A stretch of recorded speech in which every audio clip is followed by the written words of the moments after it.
Welcome, and thanks for tuning in.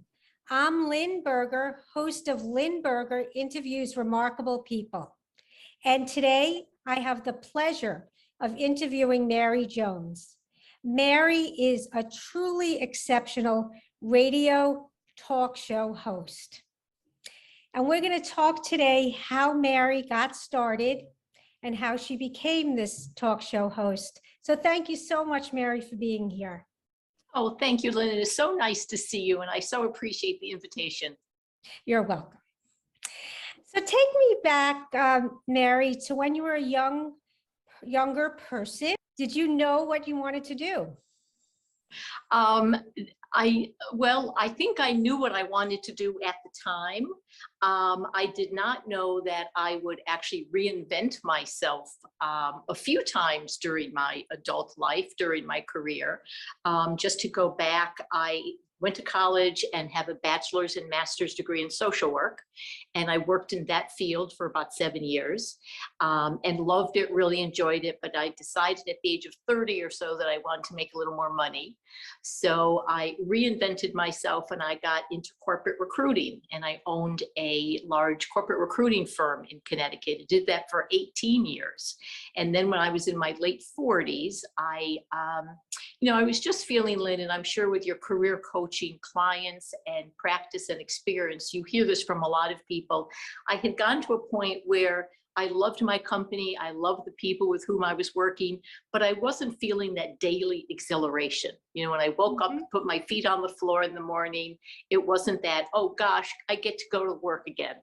And so I wanted that feeling back. So I got into radio at that point. So it was 3 different careers. And, I've always thought that life changes. So why shouldn't we? We're not the same person when we're 20 that we are when we're 40 and that we are when we're 60 or 70.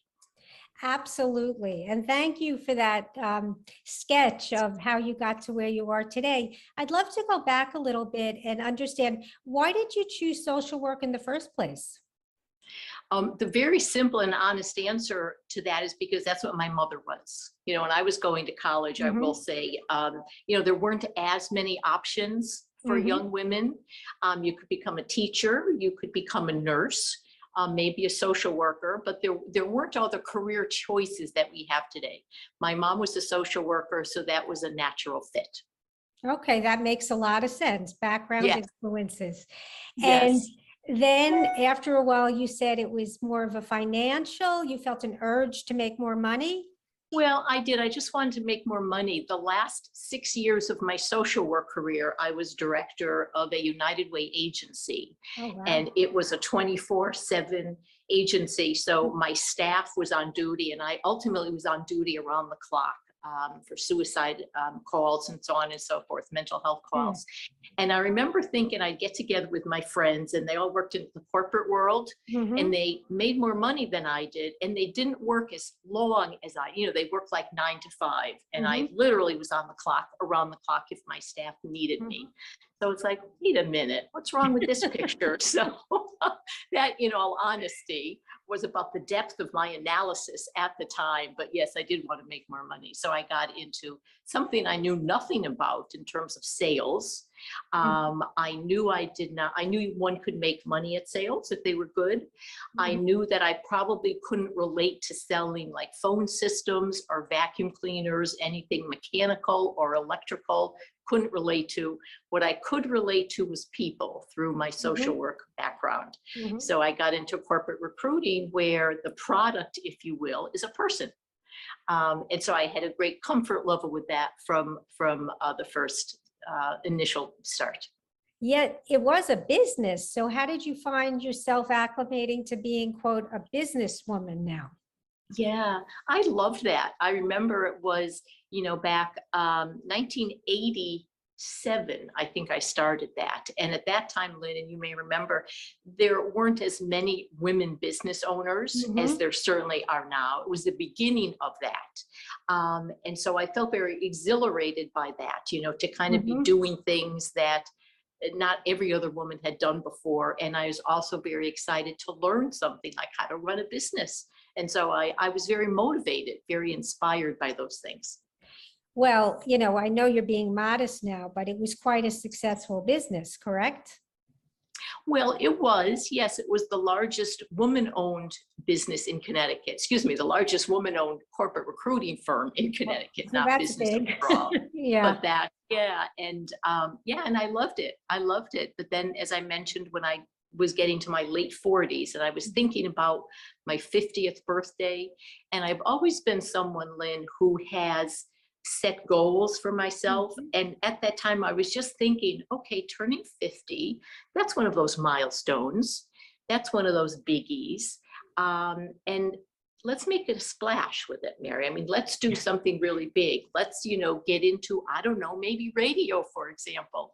And if I can, I'd like to back up and mention that a few years prior to that, I was still working in my corporate recruiting firm. Mhm. But my husband, Jim, and he and I were very, very happily married, and he passed away very suddenly at the age of 40. Sorry. And I was 38 at the time. And I mention that only because when I think back and I rolled the clock ahead a few years later after he Mhm. passed and I was still recruiting, but I got the feeling about doing a radio show that I might enjoy that. And I was inspired by the fact that, okay, Mary, Jim, and so I mention this only because I think a lot of people can relate to that. We lose people, we know people in our family who just Mhm. died too young, who did not have the opportunity to fulfill all their dreams, who didn't have the chance to grow old to a ripe old age. And I know Jim had a lot of career goals that I know he would have met and succeeded at had he had the chance, but he didn't. So I kind of initially did it for him. When you went out to create this radio show, I'd love you to share with our viewers and listeners how you got started, because it did take a tremendous amount of courage. Mm. Well, it did. And I remember even my good friends at the time, I would mention that I wanted to see if I could do a radio show. And they would say, Mary, what the heck are you talking about? You have no background. I was in my, mid 40s at the time. You have no background in radio. Your education is not in broadcast journalism or communication. Who in his or her right mind is going to give you a radio show? And, Lynn, I'm sure you've heard a lot of people say this. The more they said that to me, it was like, okay, I am doing it. Right. I'm going I for am it. doing it. I'm going for it. Exactly. So I, got up the courage one day to call the general manager of one of the radio stations in Mhm. Hartford, Connecticut, where I was living, and just, pitched a meeting. And for whatever reason, he agreed to meet me. And so we had the meeting. And at the time, again, I was a corporate recruiter. So I pitched a weekend show Mhm. on corporate recruiting, on Mhm. careers. It was called the Mhm. Career Connection, ultimately. And I made the point to him that, there is not a show on careers in Mhm. Connecticut, and there should be. And beyond that, I'm the one who should do it, and gave him the reasons why. And he said, you have to do a demo, but okay. See, and that, But and that's the thing, Lynn, sometimes, as you know this, you just have to go for it. You just have to ask the question, because you never know what you're going to hear. And sometimes you hear yes. Sometimes you hear yes. Well, that is so inspirational for people. And why not, right? At that moment. Exactly. Yes, exactly. And one of the things, and thinking back about that, Lynn, I remember feeling, I probably held the phone. This was like before cell phones. Probably held my landline phone in my hand for 20 minutes before I actually punched in the numbers to dial. And I was doing my deep breathing exercises and all of that. And I was relying on some kind of deep-seated inner belief in Mhm. myself that I am grateful that I've always had. I mean, it's a little beyond just being a glass half full kind of person, Mhm. which I Mhm. am, but really just assuming and really knowing that even in unknown circumstances, even with all the doubt and fear and uncertainty, that I was going to be okay, that it was going to be okay, that it was going to work out. So I was giving myself this mental pep talk while I'm holding the phone in my hand, and finally got up the nerve to dial that number. You are your own cheerleader. And Yes, as we have to be, as we have to be. And because of that, then when I got my weekend show, and about 6 months later, they called and they offered me a daily show. And I took that, but I changed the format. I created a very positive, upbeat, a woman's oriented lifestyle show, which is what my show in Connecticut was, as you know, and what my show in Florida now is. And I developed a signature sign off, which is believe in yourself. And that will always be my show's signature sign off for as long as I have a show, because I feel so strongly and deeply how that is just a huge tool that once you develop, and even the most insecure person in the world can develop a belief in themselves. And once you have that, the doors are open. The doors are open to whatever you want, really. One of the things I'd like to spend a bit of time in, when you said your friends and you felt like they weren't being negative towards it, but you didn't feel the support, or because it was such a foreign thing for them to take a risk like that, but you just forged ahead. How did you manage that? Well, and you're right. It was not a negative thing. They were being realistic, because realistically speaking, why would anyone give me a radio show at that point in time with absolutely no experience whatsoever? So they were being very realistic. Right. But, and I'm sure, we all know people like this. It's like, don't tell me I can't do something, because that just gets everything in motion to prove you wrong, because so I felt very motivated. It's like, all right, well, now I'm really going for it. Now I'm really going for it. Well, that was very brave, because it was easy not to, right? Yes. Yeah, very easy. And that's, fear is a very powerful thing in our lives, isn't it? I mean, it really keeps us from experiencing happiness. It keeps us from experiencing new aspects of our life. And when I talk about that on my show, I always encourage people not to give in to that. We don't have to. That's one way to approach life. It's not the healthiest way to approach life. And by doing that, we're robbing ourselves from a lot of joy in our life by letting fear make decisions. Get the fear out of the way. Get the fear out of the way. I remember just on my show last week, I was talking about the fact that, one of the things I think women in particular are really more guilty than men on, in terms of caring too much what other people think. And I always encourage people, don't care so much what other people think. Really, who cares? The only person's opinion that really matters to you is your own. And so we don't need to have our lives guided or limited by that, but a lot of us do. Right. I mean, it's conditioning, and that was a big thing you did. I mean, it was tremendous, yet the downside of not doing it was riskier than doing it. Yes, well, that's right. Because, if I hadn't done it, it always would have been there, Lynn. I would have stayed in my recruiting firm, and that would not have been a bad thing. But I would have stayed there, and I would always have had that, I wonder what would have happened if kind of feeling. And, we don't want to be on our deathbed and have those thoughts. I don't think. No regrets. We don't want to have regrets. And that was one of the motivators for me. It's like, I'm just doing it. I'm just going for it. I want it. I think if it were to happen, I don't know anything about it, but I trust my capabilities enough to know I'll figure it out. Okay. I'll figure it out. Yeah. And you did. And I did. Very nicely. And I'd love to spend a few minutes on how you came up with the theme, because at the point when you did that, a woman-oriented show, that was, that there weren't a lot of them, right? Is that true? No, there weren't. As a matter of fact, you're absolutely right, Lynn. There were very few. There are many more now, but this was, many years ago. And I actually did some research when I got a call from the general manager of my radio station. I was doing the weekend show when he called, and he said, would you be interested in expanding your time slot to daily? And I said, yes, but I'd like to change the format. Mhm. And he said, to what? And I said, I have no idea. Can I think about it and get back to you? And he Mhm. said, yes. So I started doing research.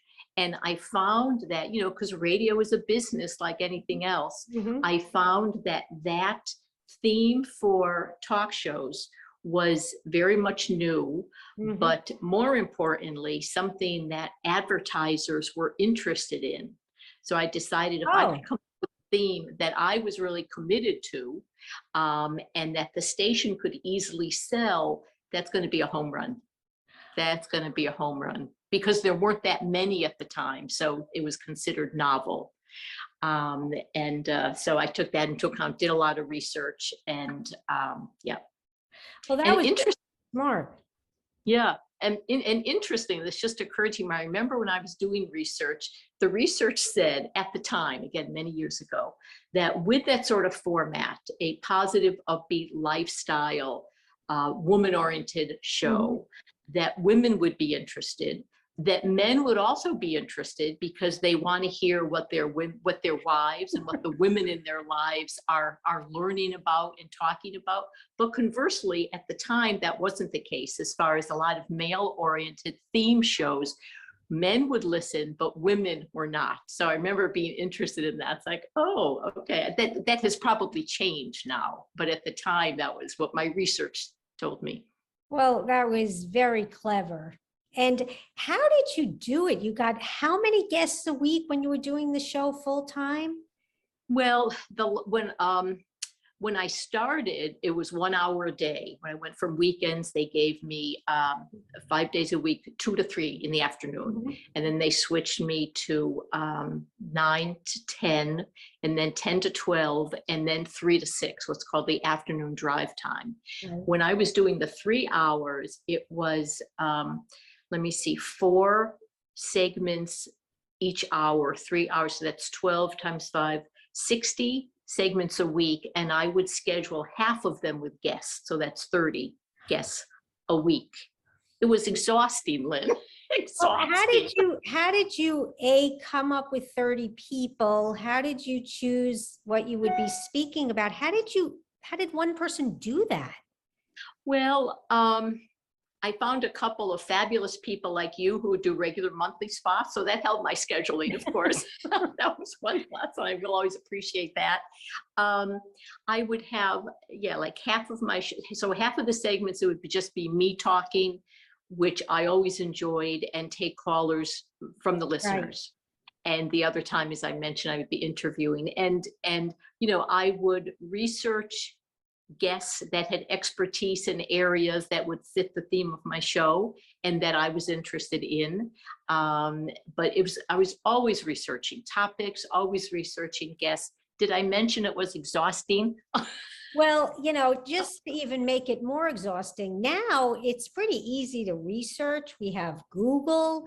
I don't know if that existed as much Yes. when you were You know, doing it, right? yeah, no, that's a good point. Later on, by the time I was doing the 3 to 6 slot, Right. I think it did. I think it did. Okay. Early on, I don't remember, but I do remember that it was just, and I remember got to the point, Lynn, being in the studio, actually doing the show was the easy part. That was the fun part. That came very naturally for me.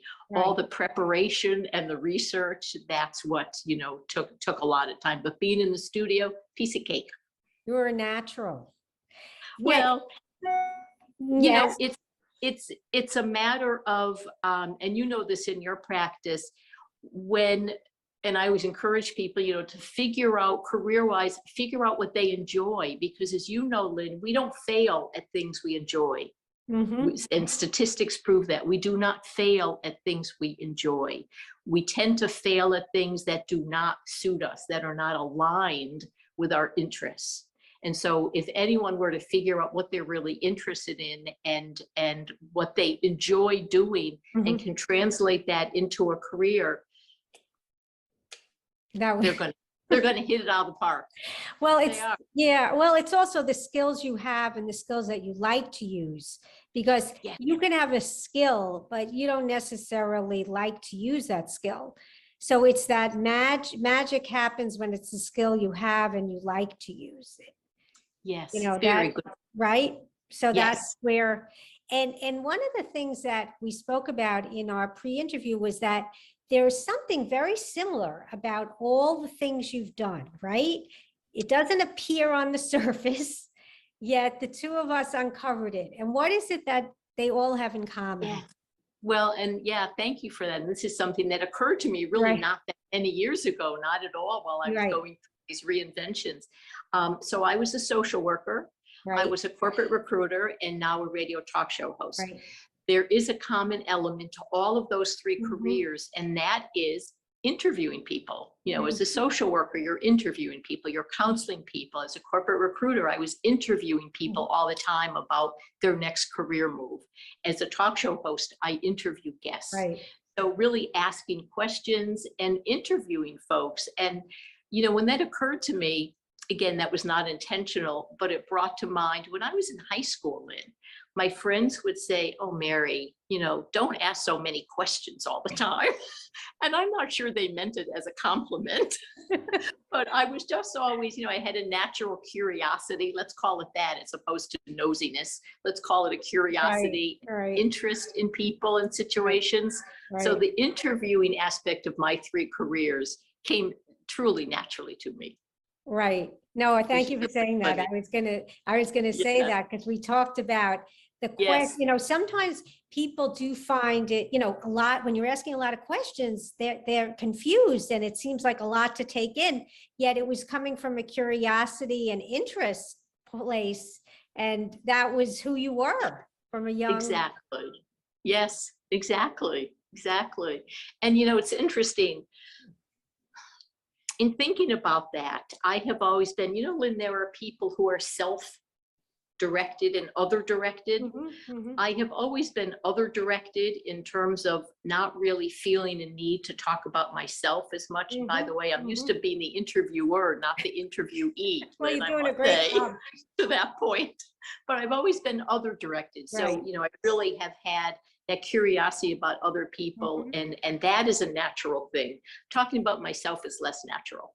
Okay, well, I think hopefully you get to a point where you can share your background with others as you are today, because there's a lot for people to learn and to listen to and hear, because it's so, you know, you took risks. You didn't Yes. follow the linear path, and you know that is really to your credit. And we have about 5 more minutes, but I'd love to hear from you. You gave some advice before, but you know, general life skill advice, and then for people that do want to get into radio, that would be great if you could do that. Yes, thank you. As far as life skill advice, the first thing that comes to mind is I encourage everyone to do as best they can in terms of developing that belief in themselves, because that really is what can propel us to the next level, whatever we Mhm. want that level to be. Don't see ourselves as a victim, even if you're in a bad career, a bad marriage, you know, to really view that we have, and I say this a lot on my show, Lynn, we have a lot more control over our lives than we realize. We Mhm. have so much more control over our lives than we realize, and certainly much more than I think, that I know a lot of people take Mhm. advantage of. So whatever, you know, whenever you're in a tough situation, kind of step back and view it from a having control perspective Mhm. rather than that external job, external world, Mhm. external person having control over you, because that's not the case. It Mhm. really isn't. It really isn't. So that's the first thing that comes to mind. As far as getting into radio, Mhm. um, it's good to have some training in that, which I did not. So obviously it's not imperative. You know, the broadcast industry is very different now, as you can imagine, than it was years ago. Mhm. But it is a fascinating career, and there is the technical side of it in terms of the production, in terms of the operations. There's the on-air part, which is obviously what I've done, and I would encourage anyone to, look into that locally in terms of even contact local television and radio stations Mhm. and ask if they could volunteer, ask if they could come in and just be exposed to something, get to know some of the people. Most areas have a school of broadcasting, which I know in Mhm. Connecticut does certainly, and it is a relatively short-term commitment. Mhm. Again, not necessary. I did not go there. Mhm. But to really talk to people in the field. I mean, if anyone is interested and want to reach out to me, I would be more than Oh, welcome. how More than, generous. yeah, more than happy to talk to them, either phone wise or text or email, certainly. But yeah, but before one even got to the point of pursuing any of those things, I always suggest to people that they have that honest self-appraisal Mhm. conversation with themselves to Mhm. say, okay, now why do I want this? Do I want it just because it seems glamorous or Mhm. because it seems Mhm. fun? Or do I think I'll really enjoy it and maybe be good at it? So really assess those things first and Mhm. then take it to the next point as far as doing your own research. We have to start with that. Do your own research. Mhm. And that could be talking to people in the field and getting objective opinions, Mhm. not Yes. necessarily your friends, because they'll tell you not to do it. Kidding. Well, you had the heart to heart with yourself. As you told Yes. me in our pre-interview, you really sat down with yourself and it was incredibly honest, and you had the wherewithal to act on it. But it really came from that, believing in yourself, Yes, going for absolutely. it. So we all have so much more control over our lives, just because you've been in career X for 20 years. And Lynn, you know this better than I. And if you're unhappy and you chose that career because your grandfather was an accountant, so you Right. became an accountant. And if you're unhappy, you don't have to remain as an accountant. I mean, you don't have to. You may choose to, but you don't have to. And that's where that self-appraisal comes in. Right. And you're a perfect example of that, because you made some changes as life progressed for you. Yes. And, Yes. so I can't thank you enough for this. I knew it would be a Oh, wonderful interview, but it was even better than I thought it would be. well, you're Yeah. very kind. It's just so nice to see you again, Lynn. So Yes, nice to see you again. it is. So thank you, to see you too. So thank Thank you so you. much. And we will definitely be in touch. Yes. And you're a remarkable woman. Thank you.